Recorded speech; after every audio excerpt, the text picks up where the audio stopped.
truly, it is just frustrating to see these neocon Republican rhino suit-wearing frickin' yuppie wannabe bureaucrats coming out there and saying, I'm more holier, I'm more moral, when all they want to do is simply bomb more frickin' children.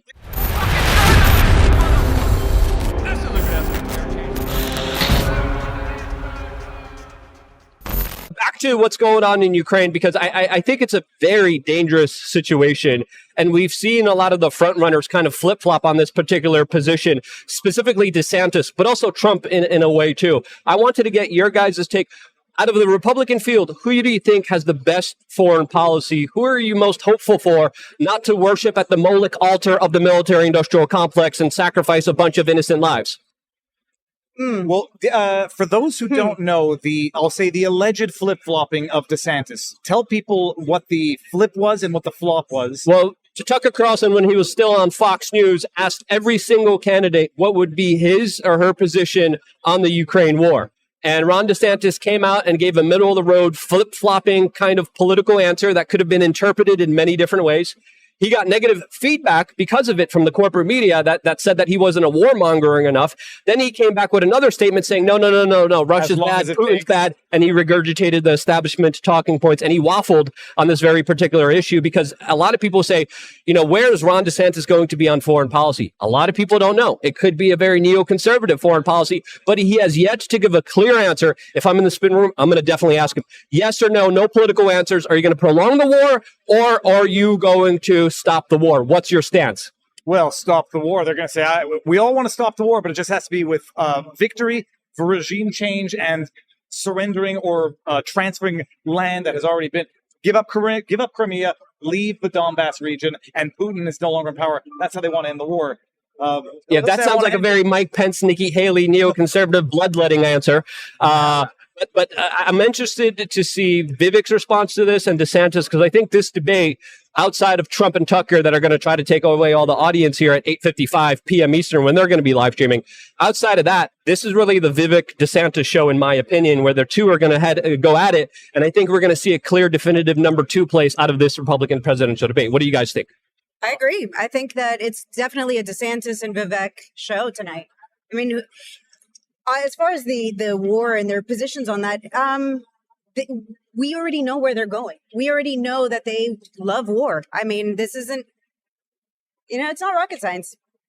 Yeah, no. The military-industrial complex has taken over, hijacked your government. Smedley Butler and all these other people and all these other politicians warned us for a very long time. Whenever you have an industry that profits off of war, you're going to have people creating wars. So I think that's a very important topic that even Trump flip-flopped on. Trump came out, and I think he got a lot of support because he said, I would end the war immediately. I would end the war within hours. Everyone loved that statement. Everyone loves an anti-war politician, but we got to remember, politicians always promise us everything and then underdeliver almost a lot more than we even expected them to be. George W. Bush ran on a policy of a non-interventionist foreign policy. He never did that. Barack Obama promised to end the wars. He never did that. Donald Trump, say what you may, he did hide all the drone strikes that he did.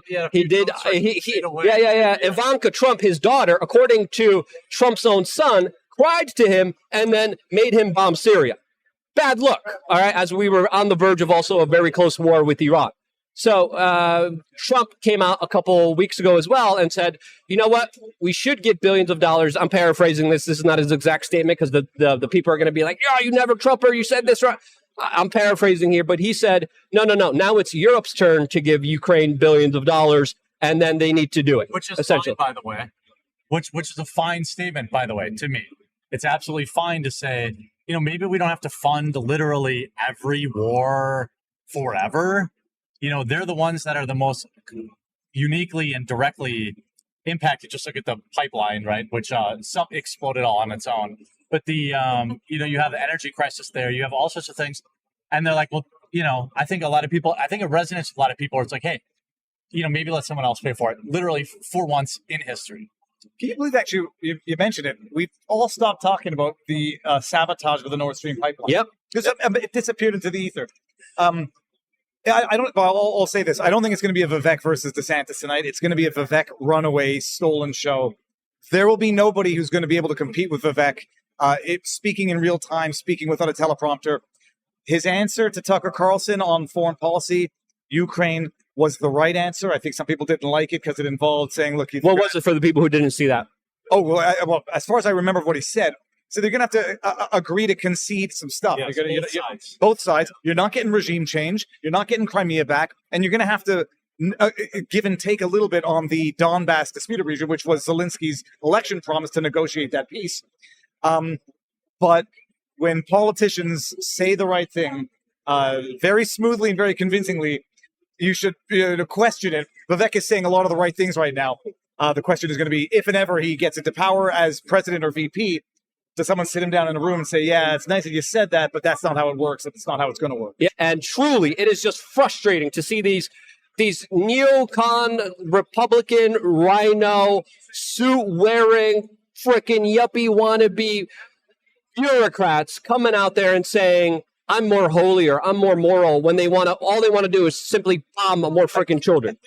I was thinking of this the other day, listening to Joe Rogan and Dylan. That's his last Dylan name. Mulvaney, right? No. Yeah, he was on there, right? Dylan. And they're they lied about weapons of mass destruction. Yep. They lied, at the very least, in part, about 9/11. They do nothing but lie. We've gotten to the point now where people say, okay, well, they're lying for our own good, so I'm just going to go ahead and believe the lie, even though I know it's a lie because it has to be for my own good. They've never told us the truth about anything historically that I can even think of in retrospect. People somehow think they're telling the truth about Ukraine, Putin, and why it's necessary to end or escalate a war that might lead to serious global escalation. But no, they're telling us the truth now, but they've lied to us throughout history over and over and over again, shamelessly. For our own good. Yeah. Thank you. We can't handle it. It's important to bomb people and enrich the military-industrial complex and to sacrifice lives. Obama did it wearing the nicest suits. Man, that man looked good while He was so articulate when he Obama's playlist. I mean, he's so hip and cool. Oh my God. Yeah. All the celebritards loved him. Yeah. All the spirit cooking Lady Gaga, bloodletting son of a bitches really worshipped him a lot. So, sorry, go ahead, Jeremy.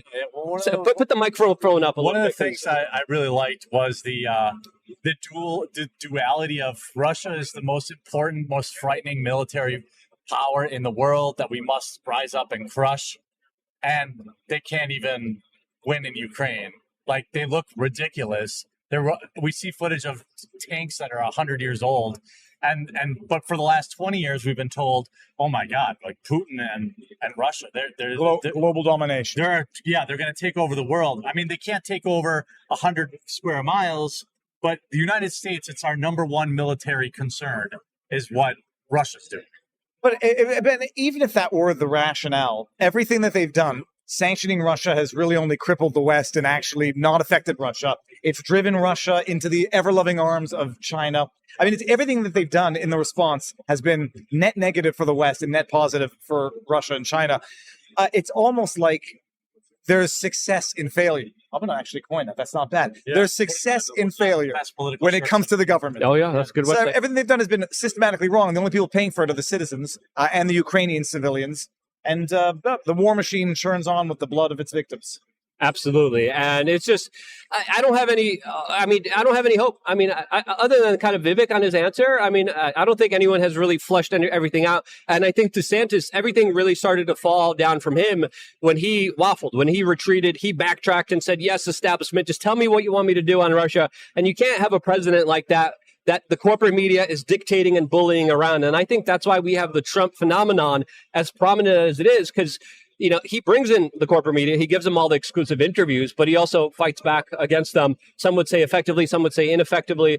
But I think we're moving towards very uncertain times.